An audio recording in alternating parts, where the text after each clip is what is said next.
신약 로마서 8장 19절에서 26절입니다. 페이지 수로 250페이지입니다. 신약 로마서 8장 19절에서 우리 26절까지 합독하겠습니다. 피조물이 고대하는 바는 하나님의 아들들이 나타나는 것이니 피조물이 허물한데 굴복하는 것은 자기 뜻이 아니요 오직 굴복하게 하신 이로 말미암으니라. 그 바라는 것은 피조물도 썩어짐의 종로를 한 데서 해방되어 하나님의 자녀들의 영광의 자유에 이르는 것이니라. 피조물이 다 이제까지 함께 탄식하며 함께 고통을 겪고 있는 것을 우리가 아느니라. 그뿐 아니라 또한 우리 곧 성령의 처음 익은 열매를 받은 우리까지도 속으로 탄식하여 양자될 것 곧 우리 몸의 속량을 기다리는 것이라. 우리가 소망으로 구원을 얻었음에 보이는 소망이 아니니 보이는 것은 누가 바라리요. 만일 우리가 보지 못하는 것을 바라며 참으로 기다릴지니라. 이와 같이 성령도 우리의 연약함을 도우시나니 우리는 마땅히 기도할 바를 알지 못하나 오직 성령이 말할 수 없는 탄식으로 우리를 위하여 친히 간구하시느니라. 아멘. 할렐루야. 행복하시기 바랍니다. 오늘 보니까 여선교회 헌신 예배라서 그런가요? 또 이렇게 찬양을 이렇게 또 자매님들만 하니까 오늘 왠지 일부러 그렇게 맞추셨나 싶던데 얼마나 또 은혜가 되든지 한 분 한 분 제가 여기 올 때마다 늘 느끼는 것은요, 주님께서 정말 새로운 우리 교회 너무 사랑하시는구나. 그래서 또 한 분 한 분을 만져주심의 그 하나님의 역사가 얼마나 섬세하고 구체적이고 실제적인지 제가 이렇게 느끼게 돼서 오히려 제가 더 큰 은혜를 받고 이렇게 돌아가게 됩니다. 좌우에 계신 분에게 옆에 계신 분에게 함께 인사했으면 좋겠어요. 행복하세요. 주님을 닮아가세요. 아름답습니다. 할렐루야. 밖에서 아름답습니다 하면 이상하게 볼 거예요. 그렇죠. 그러나 여기서 교회에서 서로 아는 성도들이 참으로 그리스도의 형상을 닮아 아름답습니다 하면 그 모습이 또 그 말이 또 얼마나 큰 힘이 되고 위로가 되겠습니까? 어쨌든 말씀 가운데 함께 나누기를 원하는데요. 피조물의 탄식과 기다림이라고 하는 제목을 가지고 함께 나누길 원합니다. 지구촌에서 가장 이슈가 되는 것이 뭘까요? 근래 뭐가 있나요? 미국의 트럼프 대통령이 되었다는 것이고 또 뭐가 있을까요? 뭐 노벨 문학상, 그렇죠? 한강 이야기를 들을 수 있겠고요. 좀 그 속에는 많은 안타까움이 있지만은 또 우크라이나 전쟁, 러시아 전쟁 여전하죠. 또 그 중동의 이스라엘과의 어떤 전쟁들, 중동 전쟁, 그리고 또 제가 요새 한번 몇 번 봤습니다. 여러 번 봤는데요. 로제의 아파트가 또 그렇게 예, 그렇더라고요. 또 저는 이제 이런 것들 중에서 우리가 계속해서 피부로 느끼고 체감하는 것들이 있는데 그것이 바로 아마 기후 변화가 아닐까라는 생각을 해보게 됩니다. 기후 변화를 우리가 직접적으로 체감하는 것이 뭐가 있을까요? 뭐 여러 가지가 있겠지만 사과가 여기서부터 점점 사과 재배지가 이제 위로 올라가고 있다는 거 아시죠? 그리고 어떻게 해요? 대개는 어떻게 저 위쪽에서 점점 내려오고 있나요? 그렇죠? 뭐 이런 것들 느낄 수 있을 것 같고요. 또 하나를 느끼려면 또 뭐가 있을까요? 올여름에 어땠어요? 더웠어요? 시원했습니까? 정말 더웠죠. 저도 주전에 사는데 지난해까지는 에어컨을 안 틀고 살았습니다. 근데 주전인데도 에어컨을 틀게 되더라고요, 중간에. 그래서 한번 자료를 이렇게 찾아봤어요. 찾아보니까 그 우리나라에도 그 열대야, 우리나라가 10년 새 열대야 일수가 늘었습니다. 10년 새에 열대야 기일이 6일, 6.1일이 늘었다고 합니다. 그러니까 일주일 정도가 더 늘어난 거예요, 열대야가. 이것은 밤사이 약 한 25도 이상을 유지하는 것을 말하고 있는데 에, 서울은 약 한 9.8일 정도가 증가했고요. 인천은 14일, 가장 한 2주 정도가 늘어났습니다. 열대야가. 굉장히 긴 거죠, 사실은. 거기에 울산은 어느 정도 될 것 같습니까? 13.4일이 늘어났습니다. 거의 울산도 2주 정도가 늘어났습니다. 그러니 뭐 2주 정도는 굉장히 길게 더 느껴지지 않을까 싶어요. 이 기후 변화로 인해서 뭐 전 세계에 태풍이다, 또 열대야다, 또 뭐 그 외에 또 많은 일들이 있게 되죠. 또 질병이다, 또 북극이나 남극이 얼음이 녹고 이런 것들로 인해서 지금 많은 변화를 보게 되는데요. 자료를 찾아보면서 올해 특별히 가장 큰 그 아픔은요, 그 2024년 올해죠. 6월 30일 날 그 이슬람 성지 순례 하지라고 하죠. 성지 순례 기간에 메카의 대사원 섭씨가 51도를 넘었답니다. 그러면서 그때 그 순례객들이 몇 명이 사망인지 아십니까? 1,300명 이상이 사망했답니다. 바로 이 온열 질환, 일사병으로. 지금 기후가 그렇게 바뀌고 있습니다. 더 빠르게 좀 바뀌어지는 것이 아닐까 싶어요. 그래서 뭐 어떤 뭐 태풍뿐만 아니라 가뭄 또 그 외에 뭐 고원, 이상 고원, 이상 저원, 또 강수량, 비도 또 뭐 한 달치가 하루 만에만 내리거나 이런 일들이 굉장히 많습니다. 그러다 보니까 이 국제 기후 행동 단체인 더 클라이밋 클락이라고 하는 곳에 있습니다.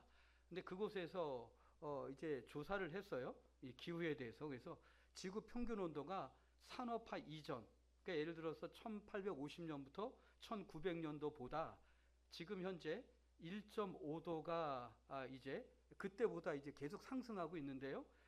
그때보다 한 1.5도 이상이 상승하면 이제 정말 지구가 위험하답니다. 그래서 1.5도 늘어나는 것이 기후 위기의 마지노선이라고 얘기를 하는데요.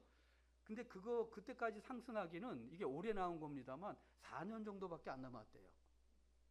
그러니까 1.5도가 상승하는데 앞으로 한 4년 정도 남았는데 만약에 이것이 더 1.5도가 넘어가게 되면 더 이상 인간의 노력이나 의지로 인해서 통제되지 않는답니다. 정말 재앙의 때가 온다고 얘기합니다. 그러니까 전 우주의 모든 생명체가 지구 전체가 탄식한다는 얘기입니다. 저는 이걸 얘기하고 싶어서요. 굉장히 지금 위험한 상황이라고 하는 것이죠. 그래서 유엔의 그 사무총장인 안토니우 구테우스라고 하는 분이요, 그런 얘기를 합니다. 이 극단적인 폭염은 하루나 일주일, 한 달에 그치고 말 현상이 아니다. 지구는 점점 뜨거워지고 모두에게 더 위험해지고 있다라고 하면서 그 위기가 어디서부터 왔는가 말하고 있습니다. 이 극단적 폭염은 인간이 초래한 것이다. 그러니까 인간의 탐욕으로 인해서 지금 지구가 이렇게 정말 탄식하고 있다는 것입니다. 근데 인간의 탐욕이 얼마나 무섭냐면요. 저는 이렇게 적어봤어요. 하나님의 창조물의 복원 능력까지 무력화시킬 정도로 파괴적이지 않겠는가. 그러니까 하나님이 창조하신 창조물에 뭐가 있어요? 복원 능력이 있어요. 그래서 바다 같은 경우에 정화 능력이 있잖아요. 바다로 다 내려가도 다 품고 어떻게 돼요? 다 정화시키잖아요. 그렇죠? 다 정화시켜요. 그런데 그런 복원 능력까지 무력화시킬 정도로 파괴적이지 않는가, 인간의 탐욕이. 그래서 정말 이제는 우리가 이런 것에 대해서 너나 할 것 없이 전 세계가 지금 고민하고 있습니다. 노력하고 있습니다. 뭐 그린 정책으로 그렇게 노력을 하고 있습니다. 근데 이 기후 변화는요, 언제부터 시작된지 아십니까? 처음부터. 하나님이 에덴 동산을 지었을 때는 기후 변화가 없었죠. 하나님이 창조하신 그대로였죠. 근데 언제부터요? 창세기 3장 17절에 보면 이런 말씀이 나옵니다. 한번 말씀을 띄워주시겠어요? 우리 함께 다 같이 읽어볼까요? 시작. 아담에게 이르되 내가 내 아내의 말을 듣고 내가 내게 먹지 말라 한 나무의 열매를 먹었은즉 땅은 너로 말미암아 저주를 받고 너는 내 평생에 수고하여 그 소산을 먹으리라. 이 기후 변화는 사실 이때부터 시작이 된 것입니다. 그 무슨 얘기예요? 하와가 하나님의 말씀을 듣지 않음으로 인해서, 그래서 먹지 말라고 한 선악과를 먹은 이후에, 불순종한 이후부터 땅은 너로 말미암아 저주를 받았다고 말하고 있어요. 이게 사실은 그 기후 변화의 시작입니다. 그래도 여전히 그때부터 지금도 여전히 지금까지도 파괴는 되고 있지만, 어때요? 하늘을 보면 아름답죠. 바다를 보면 아름답죠. 저는 날마다 보면서 감사와 찬양이 절로 나오게 되는데요. 또 산을 보면 들을 봐도 계곡을 봐도 참으로 아름답습니다. 옆에 계신 분들을 봐도 참으로 아름답습니다. 그렇죠? 너무도 아름다워요. 그런데 어때요? 너무도 아름다운데, 산을 보고 너무도 아름다운데 그 속에 들어가서도 아름다울까요? 아름다워요. 근데 그 깊숙이 더 들어가면 어떨까요? 우리가 보지 못하는 아름다움이 아니라 아담과 하와의 그 죄악으로 말미암아 얼마나 많은 변화가 그 안에 있는지, 끔찍한 일들이 있는지, 여러분들이 그 아주 신실한 일본의 우치무라 간조라고 하는 분 아시죠? 그분이 로마서 8장을 강의하면서 이렇게 썼어요. 이 자연의 그 기후 변화에 대해서 이렇게 썼어요. 제가 한번 읽어볼게요. 한번 들어보시기 바랍니다. 사람은 천연의 미, 자연의 아름다움을 말한다. 하지만 그 미는 겨우 표면에 그친다. 이면으로 들어가면 자연은 미가 아니라 추다. 조화가 아니라 혼란이다. 평화가 아니라 전쟁이다. 여름의 야산에 백화가 피기를 다투는 양상은 아름답지만 촌충과 벌레가 끼는 모습은 얼마나 살벌하고 파괴적인가. 시인의 마음은 이것을 보면 공포에 떨고 찬미의 노래는 끊겨버리리라. 그러면서 이렇게 씁니다. 뱀은 개구리를 잡아 삼키려 하고 개구리는 벌레를 잡아 먹으려 하며 벌레는 서로를 죽이려 하지 않는가. 뱀을 노리는 독수리가 있고 독수리를 노리는 다른 새가 있다. 꾀꼬리의 소리가 아름답다고 해도 뱀은 그 둥지 속에 산란을 깨뜨리고 있지 않는가. 여름의 숲은 결코 에덴의 동산이 아니다. 수중에서도 마찬가지다. 연못에 몇 마리의 장어가 있으면 다른 어류들은 복부에 구멍이 뚫리고 피를 빨리우고 쓰러져 그 자취를 끊기에 이른다. 그들이 삶을 두려워하면 아주 심각하다. 고양이가 쥐를 가지고 희롱하는 모습이다. 쪽제비가 닭을 습격하는 모습은 무정하기 그지없고 잔인하기 짝이 없다. 꽃피는 벚나무는 아름답지만 그 새 잎을 갉아먹는 벌레는 보기마저 소름 끼치고 소를 먹는 청 귀뚜라미며 별을 말라 죽게 하는 비료는 이루다 셀 수 없다. 실로 귀를 땅에 대고 들어보라. 자연의 신음소리가 들리지 않는가. 가로되 나는 아프다. 나는 고통스럽다. 인자여 나를 빨리 구원하라. 너와 함께 하나님의 아들의 영광스러움에 들어가기를 원하노라. 이렇게 썼더라고요. 굉장히 리얼하죠. 우리는 그것까지도 아름답게 보기도 합니다. 자연은 하나님이 창조하신 자연의 이치라고 말을 합니다. 그러나 실제로 에덴 동산에는 죽음이 없었습니다. 피 흘림이 없었습니다. 이런 상태가 아니었겠죠. 그래서 기후변화는 이미 그때부터 시작된 것이죠. 자연의 변화는. 너무도 아름다워요. 그래서 마라도가 너무 아름다워서 야 너무 아름답다. 여기서 살면 좋겠다. 그래서 가서 살려고 들어가면 어떻게 될까요? 일주일을 못 견딥니다. 근질근질해서. 나가고 싶어서. 진짜 벌레에게 물리고 그 독한 모기에게 물리고 그 한정된 좁은 곳에서 있다 보면 어느 순간인가 답답함을 느끼고 그런 것입니다. 근데 이렇게 어쨌든 그 아담과 하와 이후에 어떤 이런 변화 가운데서 인간의 탐욕이 더하여져서 이제 기후변화를 걱정해야 하는 이런 상황까지 왔는데요. 이런 세상까지 황폐하게 만들었는데 이것에 대해서 로마서 8장을 통해 바울 사도는 이렇게 고백합니다. 우리 8장 22절 함께 읽어볼까요? 다 같이 읽습니다. 시작. 피조물이 다 이제까지 함께 탄식하며 함께 고통을 겪고 있는 것을 우리가 아느니라. 피조물이 어떻게 해요? 다 이제까지 함께 탄식하며 함께 고통을 겪고 있다라고 말하고 있습니다. 그것을 안다라고 말하고 있습니다. 여기서 피조물의 탄식은 그러면 어떤 모습일까요? 사전적으로 보면 탄식은 근심이나 원망 따위로 한탄하여 숨을 내쉬다. 그래서 이 탄식할 때의 모습은 뭐예요? 그냥 땅이 꺼져라 숨을 쉬게 되죠. 사실 저도 그래요. 저도 참 연약함을 많이 느낍니다. 그래서 너무나 이렇게 제 마음이 참 자격 없구나, 참 부족하구나, 참 연약하구나 이렇게 느끼고 조금 더 그 안에 들어가다 보면 어떻게 돼요?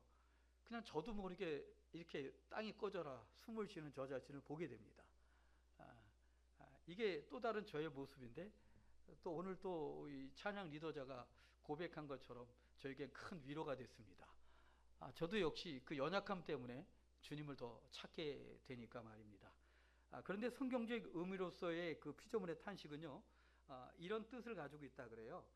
새로운 생명을 출산하는 극심한 고통의 와중에 내뱉는 신음.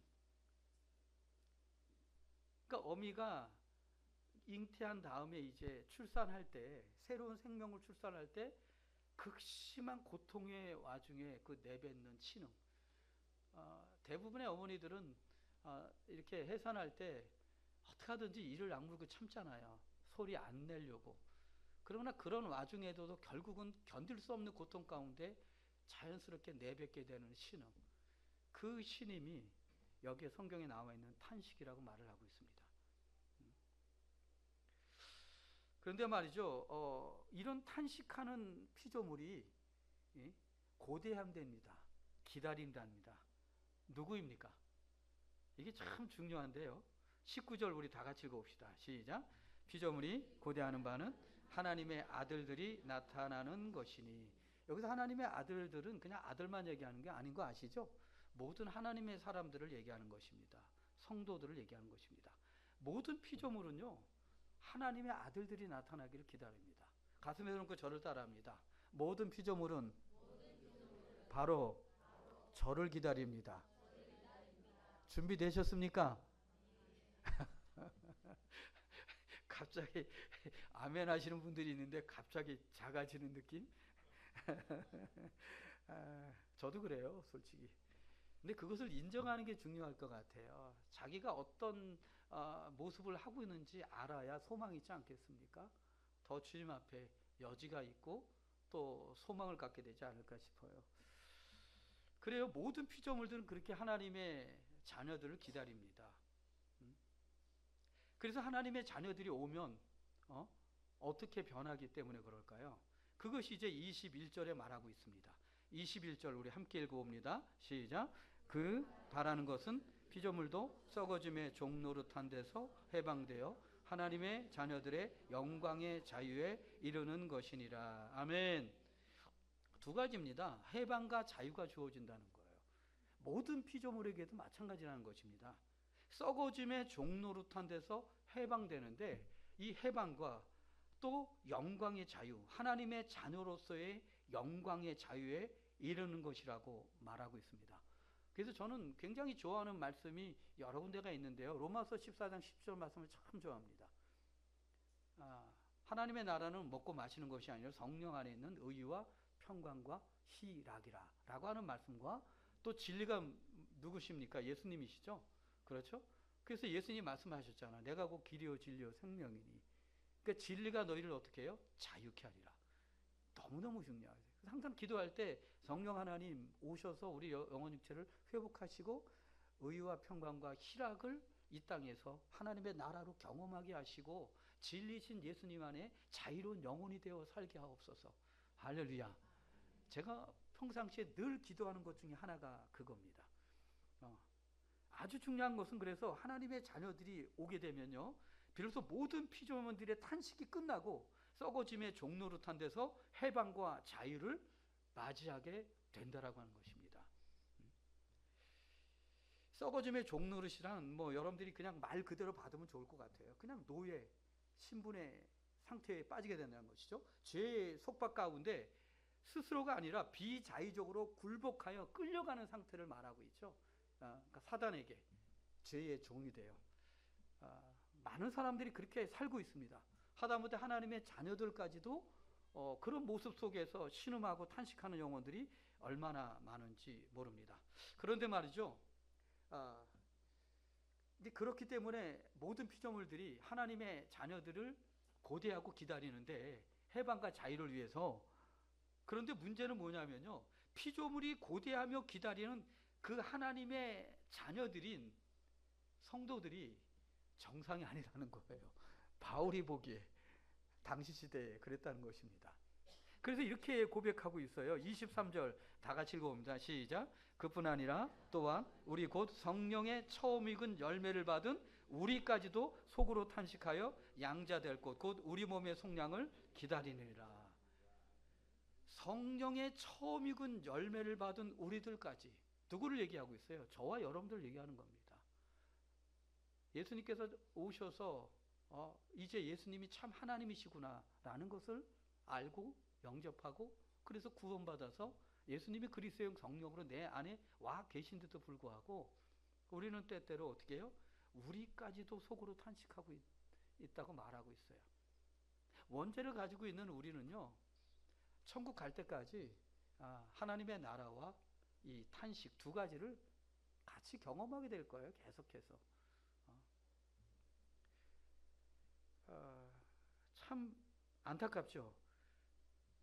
피조물이 하나님의 자녀들을 기다리는데 정작 이 성령의 첫 선물을 받은 우리까지도 예수님을 믿는 순간 그리스도의 성령님이 우리 가운데 선물로 임하시잖아요.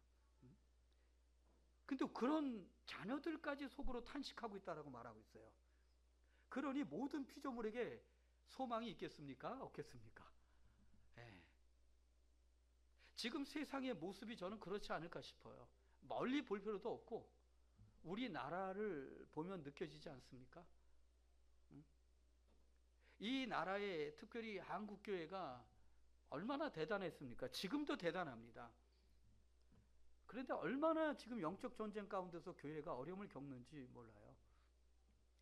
그거는 어떻게 생각하면 교회를 모함하고 또 핍박하고 또 회방하고 하는 그 악한 영, 적그리스도에 사로잡힌 죄악에 사로잡힌 많은 그런 대적하는 무리들 때문에 교회가 그렇게 그런 모습, 소망이 없는 모습으로 비춰질 수도 있습니다만 또 한 가지는 교회인 우리가 정말 하나님의 자녀들로서 하나님께서 원하시는 대로 해방과 자유 가운데 있느냐라고 하는 거예요. 정말요. 그 나라를 경험하며 하나님의 자녀답게 살고 있느냐라고 하는 거예요. 그런 측면에서도 역시 한국교회가 지금 굉장히 어려운 모습을 보이고 있지 않은가. 물론 10월 27일 날 여러분들도 함께한 분들 많이 계실 텐데요. 저는 올라가고 싶었어요. 저도요. 정말 이거는 함께 해야 되고 싶다는 생각이 굉장히 강하게 들었어요. 근데 저는 병원에서 아침 9시에 예배를 드리잖아요. 물론 몇 분 못 오셔요. 아직 공식적으로 예배가 허용된 것도 아니에요. 근데 다니다 보면 예배를 간절히 찾는 분들이 너무너무 많아요. 또 몰라서 못해요. 특히 또 그런 가운데 그래서 유튜브로 예배 드리는 분도 있지만은 직접 예배를 원하시는 분들이 꼭 있어요. 한 분이라도 꼭 있어요. 찾는단 말이에요. 어제도 문자가 왔더라고요. 목사님 주일날 예배 드려요? 문자가 왔더라고요. 그래서 제가 문자를 보냈어요. 주일날 오전 9시에 기독 원목실에서 예배 드립니다. 그래서 오늘도 예배 드리는데요. 원목실이 비좁잖아요. 그렇죠? 그렇게 사모해서 와요. 모자가 왔어요. 어느 교회 귀한 고등학생인 것 같더라고요. 그리고 또 어느 여목사님 부부가 왔어요. 목사님 되신 지가 얼마 안 됐어요. 그 이전부터 계속 오셨어요. 지금. 그리고 또 어느 권사님이 또 오셨어요. 그렇게 와서 함께 예배 드렸습니다. 아내가 반주하고 제가 예배 인도하고 예배 드렸습니다. 저는 한 분이라도 그분들이 오시는데 어떻게 그분들 외면하고 갈 수가 있겠어요, 주일날. 그죠? 그래서 그분들하고 예배 드리고 오후에 저는 집에 가서 어떻게 해요? 대형 TV에다가 다 유튜브 틀어놓고 2시부터 3시간 동안 앉아서 같이 찬양하고 말씀 듣고 같이 기도하고 같이 했습니다. 왜 그래요? 한국교회를 위해서, 특별히 우리 대한민국의 우리 청소년들, 자녀들의 미래를 위해서 동성애를 정말 반대하는 그런 속에서 하나님께 전심으로 회개하며 기도하는 그 모습 속에서 어느 목사님은 나오셔서 메시지 전하시면서 절규하시더라고요. 그 기도가 정말 얼마나 마음이 아픈지. 주님의 마음이 대한민국을 향한 하나님의 탄식을 저는 잠시 보지 않았나 이런 생각이 들어가요. 어쨌든 한국교회는 회복되어져야 됩니다. 한국교회를 지금까지 계속 인도하신 것은 저는 그래서 그런 생각을 해요. 바알에게 무릎 꿇지 않는 7천이 있기 때문에 하나님이 계속해서 지금 인도해 가신다라고 저는 믿습니다. 그래서 중요한 것은요, 인간의 탐욕으로 인한 파괴가 이제 부메랑이 되어서 기후변화의 다양한 참국으로 나타나고 있다는 것과 아울러서 우리 또한 하나님의 그 자녀인 성도가 그 죄로부터 자유하지 못함 속에서 여전히 속으로부터 탄식하는 그런 모습들을 보게 되는데, 그럼 봅시다. 하나님의 자녀들이 그 속으로 탄식한다. 여기 속으로 탄식하여라고 말하고 있는데요. 이 말은요, 이 좁다라는 그 뜻의 스테노스에서 파생된 스테나조라고 하는데요. 이 말 뜻은 그건 무슨 얘기냐면요, 비좁음 때문에 답답하다는 겁니다. 너무너무 비좁아서 답답해 견딜 수 없다라고 할 때 여기서의 그 어떤 탄식의 의미를 가지고 있다고 합니다. 속으로 탄식한다는 의미는 이건 도저히 참을 수 없는 정도의 고통을 토로하는 그런 상태인 것입니다. 뭐 많은 성도들이 그래서 결국은 뭐 때로는 우울증에 빠지기도 하고, 그렇죠? 어떤 마약에 손을 대기도 하고, 알코올 중독에 빠지기도 하고, 또 어떤 그 노름에 빠지기도 하고, 그렇죠? 많은 것에 이렇게 빠지게 됩니다. 중독되게 됩니다. 그래서 저는 이 비좁음 때문에 답답하다고 얘기할 때 도저히 이것을 묵상하는 가운데 제가 깨닫게 된 게 이런 거였어요. 뭐냐면, 예를 들어 봅시다. 젊은이들이 자신의 꿈을 위해서 서울로 상경을 합니다. 지금도 그렇잖아요, 그렇죠? 여전히 서울로 상경을 해요. 그러고 나서 돈이 그렇게 많지 않으니까 어디로 갑니까? 고시원에 들어갑니다. 몸만 딱 누울 수 있는 고시원에 딱 들어가요. 그러고 나서 그 꿈을 이루기 위해서 정말 열심히 공부해요. 그러면서 1년, 2년, 3년 보내게 됩니다. 그런데 뜻대로 되지 않아요. 그 청년들의 마음이 어떨까요? 바로 이런 마음이 아닐까. 속으로 탄식하는 이런 모습이 아닐까. 요새 젊은이들 직장 잡기 얼마나 힘들어요. 직장을 다녀도 얼마나 힘들어요. 그러니까 저도 바라는 것이 있다면 자녀들이 하나님 앞에서 그 어떤 어려움이 있어도 끝까지 인내하고 주님 바라보고 살기를 원합니다. 포기하지 않기를 바랍니다. 그러면 끝까지 포기하지 않고 가다 보면 주님께서 하나씩 하나님의 때에 열어주실 것을 믿습니다. 그래서 저는 이 속으로 탄식한다는 의미가 바로 그렇게 사방으로 꽉 막혀 답답해서 견딜 수 없는 그런 상황 속에서 우리가 다시 본문으로 돌아가서 영적으로 생각할 때는 이 악한 영에게 그 죄에 사로잡혀서 정말 옴짝달짝 못하는 어떤 그런 형국이 아닐까 이런 생각을 해보게 됩니다. 그래서 죄와 정욕과 사망의 권세에 사로잡혀서 자유로움을 잃어버린 그런 속에서 탄식하는 그런 의미도 가지고 있음을 여러분들 기억하기 바랍니다. 근데 그런 속에서 이제 중요한 것이 바로 오늘 여선교회 귀한 분들이 이렇게 헌신 예배를 드리지만 다들 어머니들이시잖아요. 새로운 우리 교회의 어머니들이시잖아요. 여러분들의 기도가 얼마나 중요할까 싶어요. 저는 정말 어떻게 할 수가 없어서요. 항상 자녀들의 기도는 밥 먹을 때 하는데요. 아침 밥 먹을 때 하는데요. 꼭 자녀를 위해서 기도할 때 그렇게 기도해요. 하나님, 우리 아이들 셋을 주께 올려드립니다. 받으시고 책임져 주시고 믿음 주시고 어떠한 어려움이 있어도 끝까지 인내하게 도와주세요. 그리고 끝까지 주님 붙잡게 도와주세요.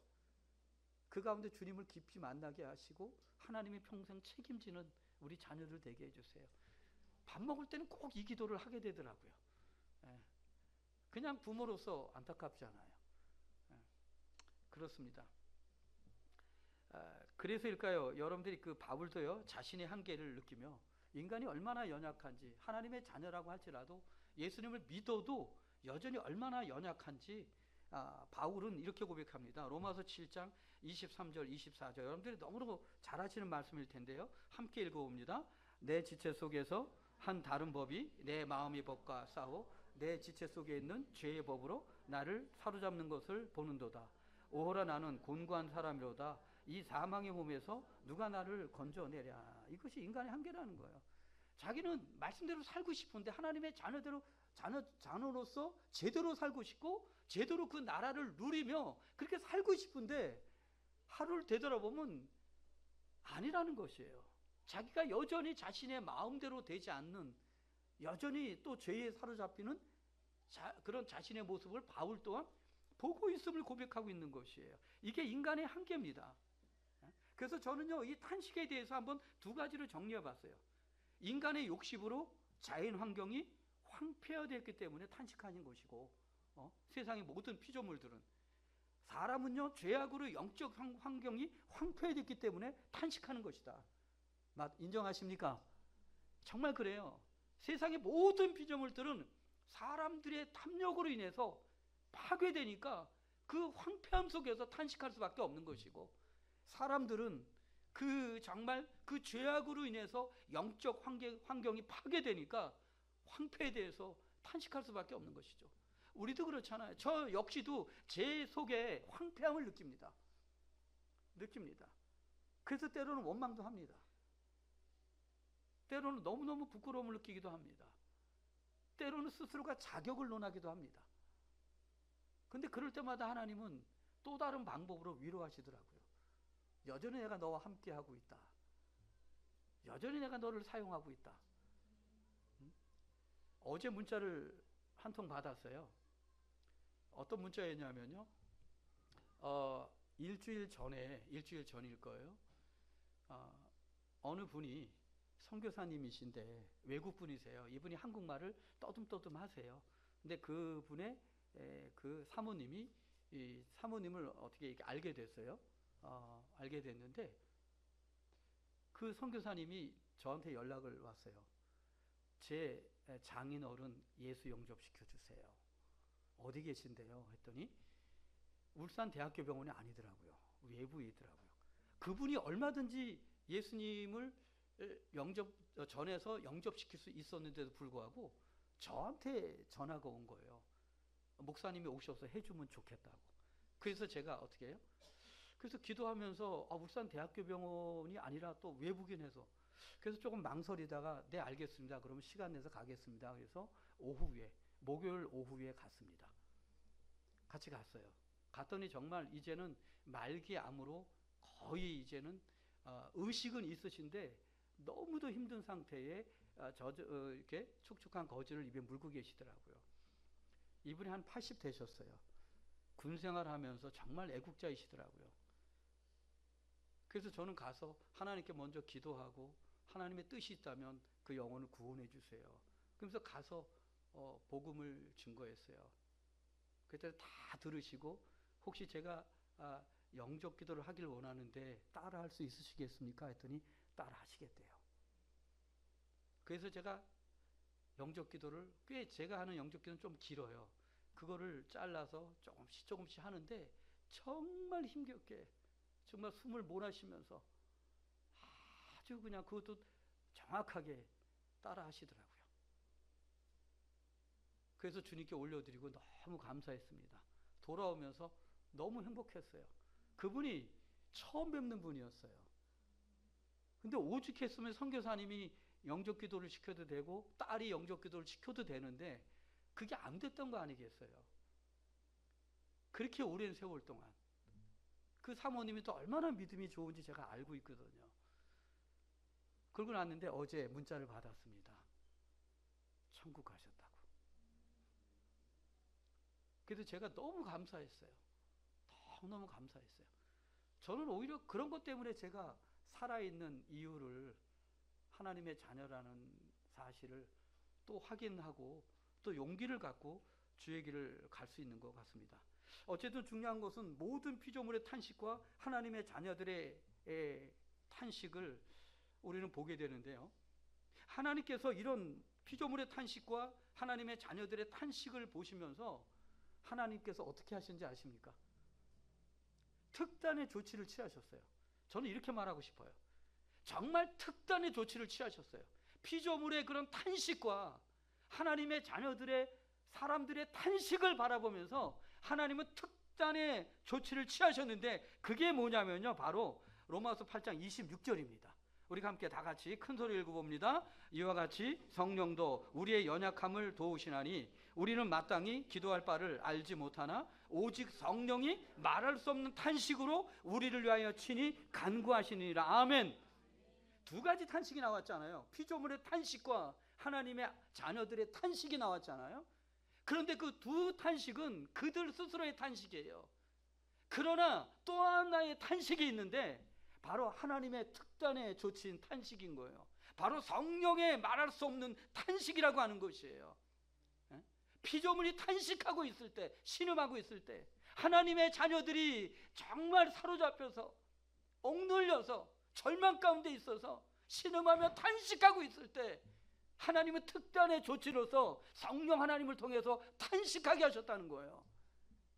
놀랍지 않아요? 얼마나 놀라운지 몰라요. 그래서 이 탄식은 어때요? 바로 우리의, 하나님의 자녀들의 그 연약함을 도우시려고 탄식하고 계시는 거죠. 그래서 오직 성령이 말할 수 없는 탄식으로 우리를 위하여 친히 어떻게 해요? 간구하시니라. 성령 하나님께서 이렇게 말씀하고 있어요. 친히 간구한다고 말씀하고 계시죠. 그래서 성령님의 말할 수 없는 탄식을 뭐 여러 가지로 해석을 합니다만, 신학자들은 그렇게까지 표현했더라고요. 하늘의 언어로 탄식하시면서 중보하신다. 이렇게까지 말로 표현할 수 없는, 땅의 언어로서는 다 표현이 안 되는 하늘의 언어로 그렇게 탄식하고 계신다. 그래서 모든 피조물은 어떻게 해? 탄식은 고통의 탄식이 절망의 탄식이라면, 성령 하나님의 탄식은 저는 묵상하는데 그런 느낌이 들어가더라고요. 공감의 탄식이다. 공감의 탄식이다. 성령 하나님의 우리를 향한 탄식은 뭐예요? 사랑의 탄식이다. 믿으십니까? 우리가 탄식할 때 우리를 너무도 잘 아시는 주님께서 공감하시며, 너 얼마나 힘드니? 얼마나 아프니? 내가 너 알아. 먼저 하나님께서는 공감하시면서 탄식하신다고 저는 생각을 합니다. 그래서 너무너무 사랑하셔서 이제 어떻게 해요? 사랑하셔서 탄식하시는데, 이 탄식은 곧 구원과 회복의 탄식인 것을 믿으시기 바랍니다. 해방과 자유를 주시기 위한 탄식인 것을 믿으시기 바랍니다. 그래서 여러분들, 하나님의 탄식이요, 여러 군데 나오지만 예레미야서에서 586년에 기원전 남유다가 그 멸망할 때 하나님께서 이렇게 탄식하셨어요. 그 남유다가 멸망할 때 수많은 이스라엘 백성들이 죽고 또 절망하고 끌려가고 목 아우성치며 그렇게 탄식하고 있을 때 그 모습을 바라보시는 하나님께서 예레미야를 통해서 이렇게 말씀하셨어요. 예레미야 14장 17절 우리 함께 다 같이 읽어보겠습니다. 너는 이 말로 그들에게 이르라. 내 눈이 밤낮으로 그치지 아니하고 눈물을 흘리리니 이는 처녀딸 내 백성이 큰 파멸 중한 상처로 말미암아 망함이라. 할렐루야. 내 처녀딸 내 백성이 큰 파멸 중한 상처로 말미암아, 하나님께서는 어떻게 해요? 그 탄식 가운데 조금도 외면하지 않으시고 우리가 탄식하고 있을 때 그대로 보고 계시면서 우리와 함께 하시면서 우리가 끝까지 떠나지 않고 계속해서 탄식하고 계심을 말하고 있어요. 그래서 내 눈이 밤낮으로 그치지 아니하고 눈물을 흘리니, 얼마나 탄식하시는지 몰라요. 우리가 아파하시면 주님이 더 아파하십니다. 주님은 우리가 행복하길 원하세요. 우리가 자유하길 원하세요. 우리가 기뻐 춤추기를 원하세요. 우리가 정말 이 땅에서 행복하길 원하십니다. 그런데 우리가 죄악으로 말미암아 이 세상 살면서 그 어려움으로 말미암아 탄식할 때 그거를 하나님은 못 보셔요. 그래서 계속해서 밤낮을 쉬지 않고 함께 공감하시면서 탄식하시는, 그러면서 기도로 도우시는 하나님의 역사를 보게 되는 것입니다. 특별히 우리의 연약함을 도우신다고 할 때 그 연약함을 이미 아시는 것처럼 인간의 우리 스스로가 너무도 연약하기 때문에 그 어떤 죄의 유혹에 속수무책으로 당할 때가 있어요. 저도 마찬가지입니다만 여러분들도 개개인마다 가장 약한 그 아킬레스건이 있잖아요. 그렇죠? 가장 약한 부분이 있어요. 그 영역 가운데 사단은 집요하게 그것을 공격해요. 항상 그 문제가 해결될 때까지 공격해요. 그 문제로부터 자유할 때까지, 그것이 끊어질 때까지 공격합니다. 그러면 속수무책으로 당하잖아요. 그러나 우리는 어떻게 돼요? 그런 연약함 속에서 무너지죠. 무너질 때 그냥 무너집니까? 아니죠. 무너지면서 주님을 바라봅니다. 이렇게 연약합니다. 주님 도와주십시오라고 탄식할 때 주님은 그 가운데 기도하시면서 탄식하시고 더 구체적으로 도우시는 것을 믿으시기 바랍니다. 특별히 여기서 이 돕는다라고 할 때, 도우신다라고 얘기할 때는요, 이거는 이런 거예요. 그냥 하나님께서 100% 우리를 도우신다는 그런 의미가 아니에요. 그런 의미가 아닙니다. 여기서의 도우신다라고 하는 의미는 이런 뜻이에요. 부모가 어린아기의 그 걸음마를 도울 때처럼 도우신다는 거예요. 아기가 이제 갓난하게 있을 때에서 조금 자라면서 걸으려고 하잖아요. 그렇죠? 그러면 딱 세우잖아요. 세워놓잖아요. 그리고 어떻게 돼요? 넘어지지 않게만 하고선 걸어오게 하죠. 그렇죠? 걸어오게 해요. 한 발짝 걷고서 넘어지면 그때 잡아주는 거죠. 그렇죠? 한 5발짝 걷고서 넘어지면 그때 잡아주는 겁니다. 하나님은 그렇게 도우신다라고 하는 거예요. 우리가 무거운 짐을 지고 가다가 정말 넘어져서 더 이상 견딜 수 없어 넘어질 때, 그때 주님께서 손잡아 일으키시는 겁니다. 다시 일어날 수 있도록 돕는 것입니다. 때로는 넘어지지 않게끔 하는 것입니다. 이렇게 설명할 수도 있죠. 여러분들 정말 가끔 이렇게 선전에 나오기도 합니다만, TV에 이게 도우라고 나오는 게 있죠.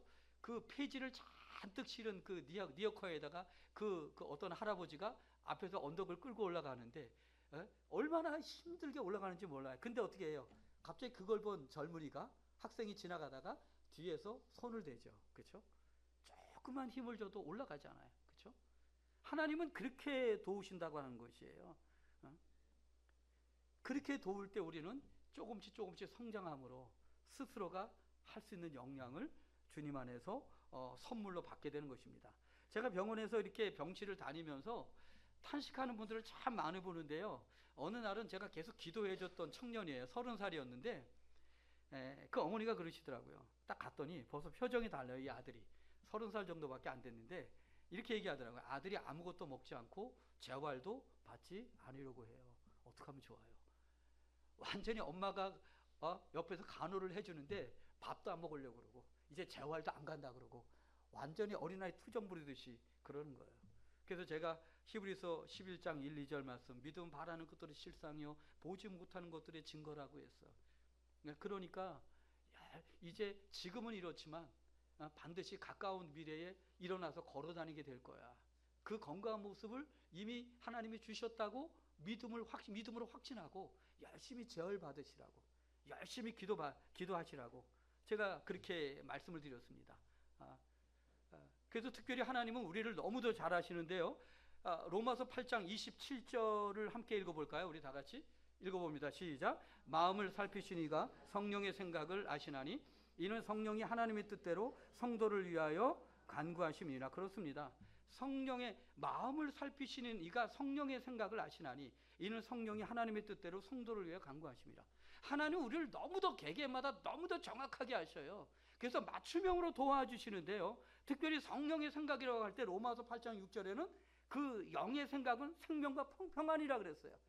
그래서 성령이 우리 가운데 먼저 어떻게 돼요? 그 생명을 주시면서 평안함을 주십니다. 우리가 탄식하고 있을 때 탄식으로 기도하시면서 성령이 임재하셔서 우리에게 생명을 주시고 우리에게 다시금 한번 평안한 마음을 주십니다. 그래서 어쩌면요 우리의 마음에서부터 주님을 만나면서 우리가 탄식하며 기도할 때 성령 안에는 우리의 마음부터 치유하시고 회복하는 가운데 영혼 육체를 회복하시고, 할렐루야, 믿음을 회복하시고, 그래서 하나님의 자녀답게 삶을 살아나갈 때 외적인 우리의 환경도 그때부터 구체적으로 변화되는 역사, 도우시는 역사, 능력으로 역사하시고 다친 분들 열어주시고 하나님의 때에 이제 하나씩 하나씩 해결해 나가시는 하나님의 역사를 경험하게 될 줄 믿습니다. 그래서 이 모든 것들을 위해서 사실은 가장 중요한 것이 뭐예요? 오늘 여선교회 헌신 예배 드리는데, 물론 모든 분들이 이 새로운 우리 교회를 위해서 기도하시겠지만, 자녀들을 위해서 기도하시겠지만, 특별히 여러분들 여선교회 모든 분들, 어머니로서 새로운 우리 교회 전송도를 위해서, 특별히 자녀들을 위해서 정말 물론 기도하시지만, 이 탄식하는 그 성령의 그런 탄식하시는 기도 가운데 기도하실 때 또 합심하여 합력하여 선을 이룬다고, 그의 뜻대로 부르심을 입은 자들에게는 모든 것이 합력하여 선을 이룬다는 로마서 8장 28절의 말씀처럼 반드시 치유하시고 회복하실 줄 믿습니다. 너무도 중요한 부분입니다. 그래서 저는 이렇게 할 때 어느 순간인가 여러분들의 기도를 통해서 하나님께서 영적으로 황폐되어 있는 정말 그런 자녀들이 있다면, 성도들이 있다면 하나님께서 치유하시고 회복하십니다. 제가 여기서 이제 말씀을 마무리하면서요, 이제 사진을 몇 카트 보여드리려고 하는데요. 그 황폐한 산을 한번 보여주시겠어요? 예, 하나 더 보여주시겠어요? 나무 심게 하는 거죠. 그리고 또 하나가 있어요. 보십시오. 산에 거의 나무가 없습니다. 이때가 언제냐면 6.25 전쟁 이후입니다. 이 모습이 바로 우리나라의 그 강토였습니다. 산이었습니다. 정말 황폐했어요. 6.25 전쟁으로 모든 산들, 대한민국 대부분의 산들이요, 나무가 없었습니다. 완전한 헐벗은 산이었어요. 아무것도 없었어요. 소망이 없었습니다. 그래서 이 자료에 보면요, 6.25 전쟁 이후에 전국 산림이 95%가 민둥산이 되었다고 합니다. 그러니까 모든 산들이 다 탄식하고 있는 것이죠. 신음하고 있는 것이죠. 그런데 어떻게 바뀌었어요? 여러분들이 이미 보고 계시잖아요. 이렇게 바뀌었어요. 이렇게 바뀌었어요. 그런데 놀라운 사실은요, 그 중심에 한 분이 계십니다. 이 분으로 인해서 바뀌었습니다. 한번 볼까요? 현신규 박사라고 하는 분인데요. 이분입니다. 이분이에요. 제가 잠시 소개할게요. 이분은 1912년에 태어나셨습니다. 1986년에 천국 가셨습니다. 근데 1911년에 10년에 뭐가 있었어요? 1910년에 한일 합방이 있었잖아요. 그렇죠? 3.1 만세 운동이 있었어요. 가장 안 좋은 때에 태어났어요. 그것도 추운 겨울 1월 27일 날 평안남도 안주군의 농촌 마을에서 태어납니다. 가장 암울한 때에 태어났어요. 그런데 이분이 이렇게 놀랍게 쓰임받는 이유가 있습니다. 이분이 어떤 분이냐면요, 2002년도에 과학기술부가 선정한 우리나라 14명의 우리나라 대표 과학자 중에 한 사람이에요. 이분이요, 현신규 박사. 제가 이 말씀을 준비하면서 기도하면서 자료를 찾다 보니까 이분이 딱 들어오더라고요. 제 눈에 찾아지더라고요. 그러니까 이 자료에 의하면 그 과학기술부에 선정한 14명 우리나라 대표적 과학자가 여러 명 있는데요, 현신규 이 박사님은요, 최무선, 놀랍지 않아요? 우리나라 역사 가운데 최무선, 장영실, 허준, 우장춘 등과 함께 그 과학기술부의 대표 과학자로 선정된 분 중에 한 분이라고 하는 것이에요. 이분은 저렇게 황폐한 저런 산을요, 이태리 포플러나무, 리기테다 소나무 이렇게 해서 연구를 해서 은수원 사시나무, 정말 많은 나무들, 특별히 하나 또 있는데요, 이런 나무 있죠. 이런 나무를 현신규 박사님이 뭐라고 얘기해야 되나, 이렇게 연구를 해서 우리나라의 토양에 맞는 그런 묘목을 만들었어요. 탄생시켰어요. 얼마나 놀라워요. 그래서 이 현 박사님의 업적 중에 그래서 맨 먼저 손꼽히는 것이 뭐냐면, 헐벗고 척박해진 이 땅에서도 잘 자랄 수 있는 나무를 찾아내고 만들어낸 일이었습니다. 이게 얼마나 놀라운지 몰라요. 이분은 전 세계적으로도 아주 유명한 분입니다. 근데 이분이 왜 이런 사람이 됐을까 생각할 때 저는 보이지 않는 부분을 여러분들에게 전하고 싶은 겁니다. 제가 그랬잖아요. 1912년에 평안남도 안주군의 조용한 농촌 마을에서 태어났다고. 그의 아버지는 한학자였습니다. 근데 그의 어머니가 중요합니다. 찾아보십시오, 자료를. 독실한 기독교 신자였다고 합니다. 그 어머니가 그 암울한 시대에 아들을 위해서 얼마나 눈물로 기도했겠어요. 얼마나 탄식하며 기도했겠어요. 이 아들 또한 성장하면서 신앙 안에 있었지만, 그러면서 결국은 그 우치무라 간조라고 하는 일본 분이 있죠. 그분의 책을 읽으면서 이제 자신의 길을 주님 안에서 발견하게 됩니다. 어떻게 나는 크리스찬이 되었는가? 10권의 강연편에서 이런 글을 그는 접하게 됩니다. 누구든지 자기의 사명이 무엇인가를 알고자 하고, 그리고 그 사명대로 사는 길은 지금 자기가 처해 있는 자리에서 자기가 할 수 있는 최선을 다하는 것이다. 사명에 대해서 이 이야기를 듣고선 느낌이 있었나 봐요. 꽂힘이 있었나 봐요. 그러고 나서 그는 정말 외길을 가기 시작합니다. 그때 당시 아무도 상상하지 않았던 이 길을 가게 되는 것입니다. 그래서 가장 황폐한 신음하고 탄식하는 우리나라의 강토를 푸르름으로 바꿔놓으신 대표적인 분이 하나님의 아들인 것입니다. 그 배에 누가 있었어요? 현신교 박사님이 있었다는 것입니다. 이게 얼마나 놀라운지 몰라요. 여러분들이 그 이스라엘 백성들이 애굽에서 400년 동안 봉사를 할 때 그 모세의 배후에 누가 있었습니까? 요게벳이라고 하는 또 한 분의 눈물의 어머니가 계셨어요. 많이 나오지는 않았지만 놀랍지 않아요? 제가 한 가지만 더 말씀드릴게요. 요 얘기만 마지막 하고 이제 마치도록 하겠는데요. 반짝이는 딸들에게라고 하는 그 에세이 책이 있습니다. 김희진이라고 하는 분인데요. 구독자 52만 유튜브 채널에서 반짝이는 니모 팸이라고 해서 유튜브 크리에이터입니다. 그의 표지에는, 그 책 속의 표지에는 이렇게 되어 있습니다. 때로는 언니처럼, 때로는 친구처럼 함께 걸어가 줄게. 저는 이분의 얘기를 마지막으로 하고 마치도록 하겠는데요. 이분은 굉장히 어려운 상황 속에서 두 딸을 오직 정말 제대로 키워야 되겠다는 일념으로 미국으로 이민을 갑니다. 완전히 한국에서 망한 다음에. 그리고선 그곳에서 정말 열심히 살아갑니다. 사업하던 아버지가 죽고 이혼하고, 그리고서 이제 미국에 간 거예요. 근데 미국에 가서 그가 어려운 가운데 성공하게 되는데요. 그의 글이 있습니다. 그의 글 속에는 이런 말이 있습니다. 앞으로의 성공보다는 성장을 이어가고 싶다. 그러면서 이런 얘기를 합니다. 남들보다 잘 빠르게 해낸다는 뜻이 아니다. 오히려 몇 번을 실패해도 언젠가는 해낸다는 마음이다. 이런 믿음이 있으면 힘든 상황이 오더라도 일상의 작은 행복과 기쁨, 즐거움만으로도 금방 회복된다. 회복 탄력성이 높은 사람이 되는 것이다. 자녀들에게 이런 소망을 가지고 이런 이야기를 하고 기도했으면 좋겠어요. 포기하지 않는 자녀들을 위해서.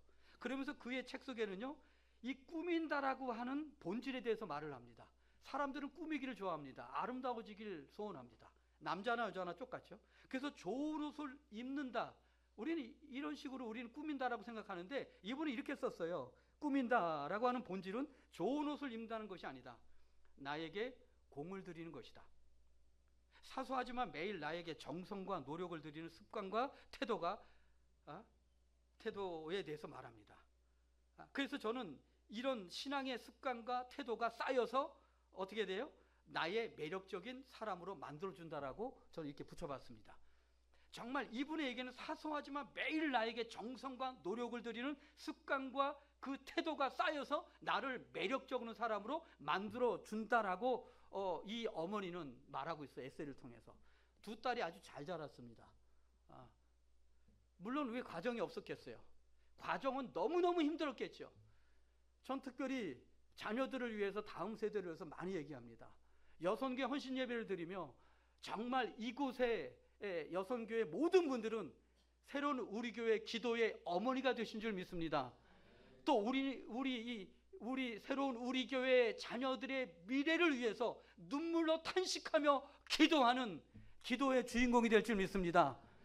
그래서 여러분들 당장은 아니지만 자녀들도 다 때가 있어서 다르지만 절대 포기하지 않고 하루하루 정말 신앙 안에서 주님 붙잡고 나아갈 때 반드시 앞으로의 성공보다 그리스도 안에서 성장을 성공하면서 나아갈 때 어느 순간인가 황폐한 우리나라 이 산이 정말 푸르름으로 차고 넘치는 것처럼 하나님께서 어느 순간인가 탄식을 거두시고 여러분들의 삶 속에서 푸르른 그 대자연처럼 하나님께서 놀랍게 축복하시는, 그래서 하나님께서 하셨다라고 찬양으로 하나님께 영광 돌리는 믿음의 주인공들이 다 될 줄 주님의 이름으로 축원합니다.